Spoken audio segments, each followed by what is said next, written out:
चर्चा करना है गुलाम वंश। गुलाम वंश, सुनो गुलाम वंश। गुलाम वंश 1206 ईस्वी से लेकर 1290 तक ना जी, 1206 ईस्वी से 1290 ईस्वी तक भारत में या दिल्ली सल्तनत में शासन करने वाला कौन था? गुलाम वंश। और इस गुलाम वंश के संस्थापक था कुतुबुद्दीन ऐबक।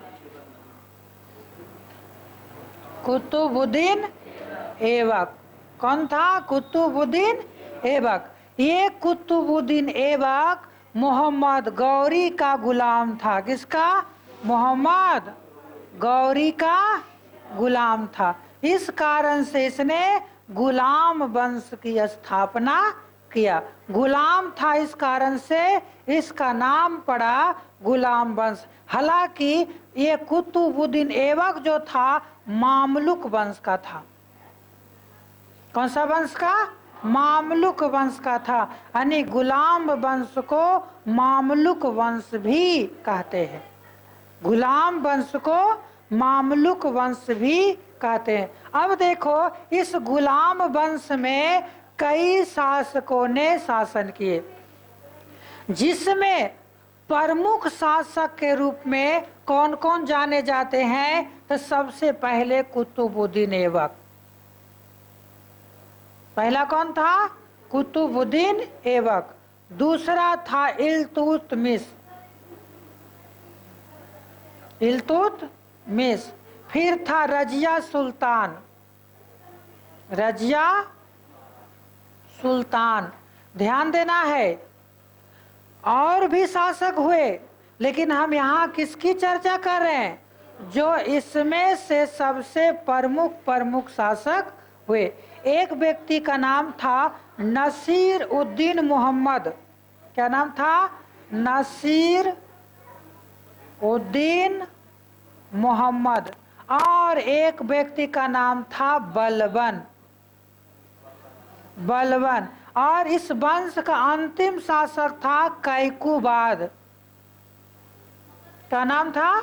कैकुबाद। ये बलबन का बेटा था कैकुबाद। कहेंगे कि गुलाम वंश में कुतुबुद्दीन ऐबक, इल्तुतमिश, रजिया सुल्तान, नसीर उद्दीन मोहम्मद, बलबन और कैकुबाद ये प्रमुख शासक था।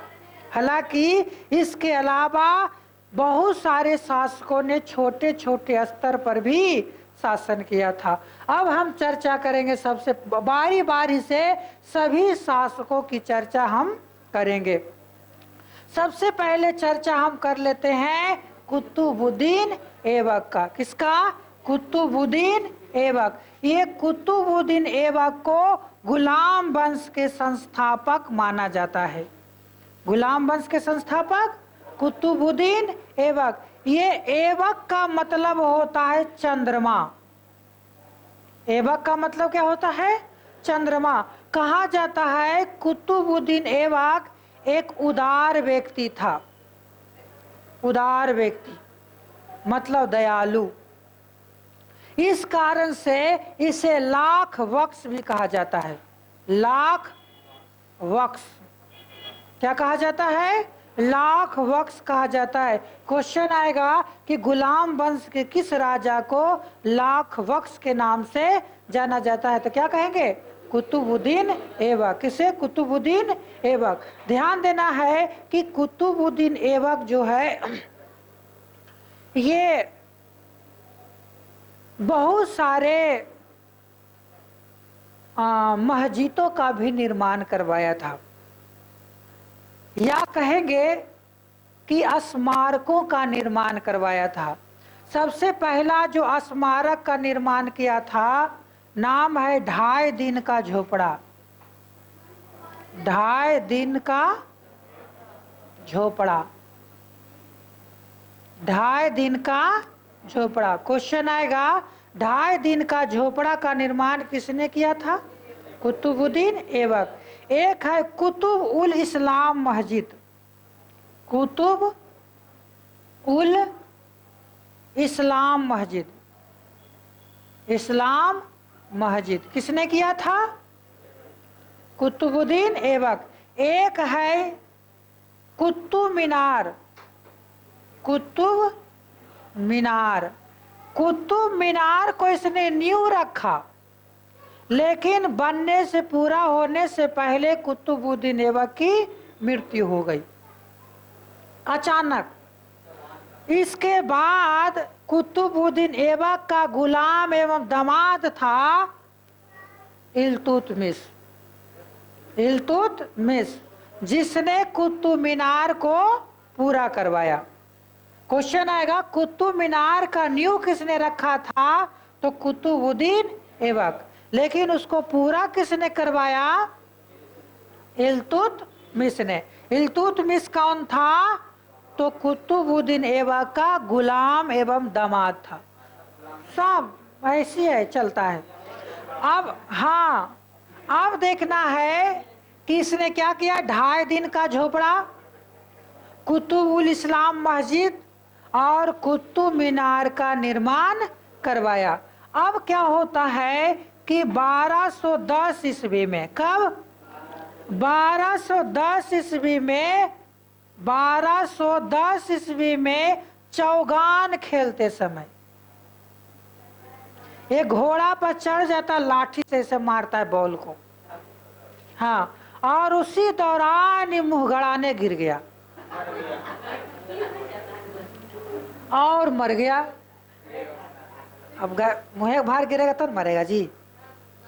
कहा जाता, ऐसा नहीं कहीं लिखा है कि मुंह गड़ाने गिर गया।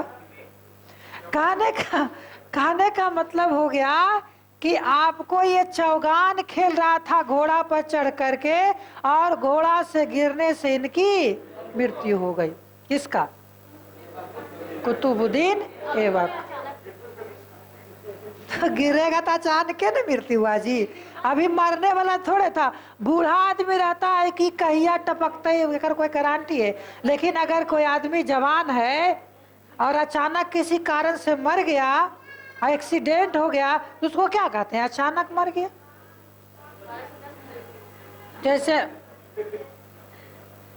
1206 में बनवे किया, अब 1210 में मरिए गया, इतना जल्दी मर गया। गजब करती है लोग भाई। इसको सोच रही थी कि कुछ और दिन जीता, भाई उदार व्यक्ति था, है ना। ध्यान देना है, क्वेश्चन आएगा कि कुतुबुद्दीन ऐबक की मृत्यु कैसे हुई? तो चौगान खेलते समय घोड़ा से गिरने के कारण उसकी मृत्यु हो गई। अब कहेंगे मुंह गड़ाने गिरा होगा तो ना चोट लग गया होगा, ऐसा जगह कि बेचारा टपक गया।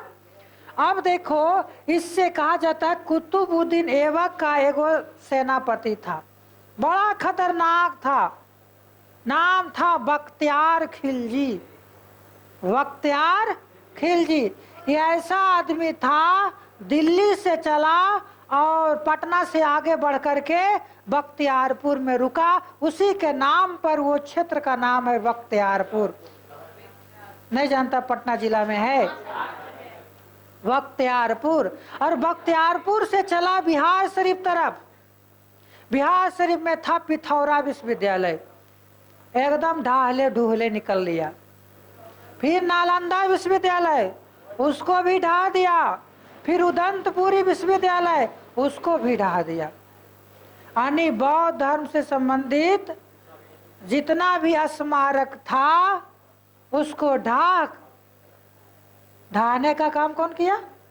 बख्तियार खिलजी। किसका सेनापति था? कुतुबुद्दीन ऐबक का सेनापति था, जिसने उदंतपुरी विश्वविद्यालय, नालंदा विश्वविद्यालय, पिथौरा विश्वविद्यालय को ध्वस्त करवाया था।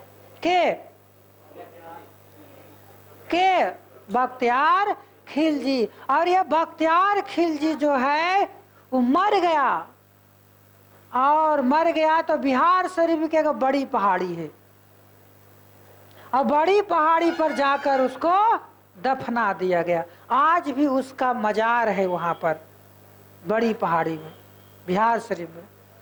है ना। पिथौरा विश्वविद्यालय, जिसको आज हम पटेल कॉलेज बोलते हैं, उच्चा स्थान निचली किला गढ़ पर। बिहार शरीफ में एक जगह है जिसको कहते हैं निचली किला गढ़ पर, वहीं था एक विश्वविद्यालय जिसको बोलते हैं पिथौरा विश्वविद्यालय। बताओ, पूरे विश्व के लोग यहाँ पर ज्ञान अर्जित किया करते थे, लेकिन इसने क्या किया? ध्वस्त कर दिया। चलो ठीक है,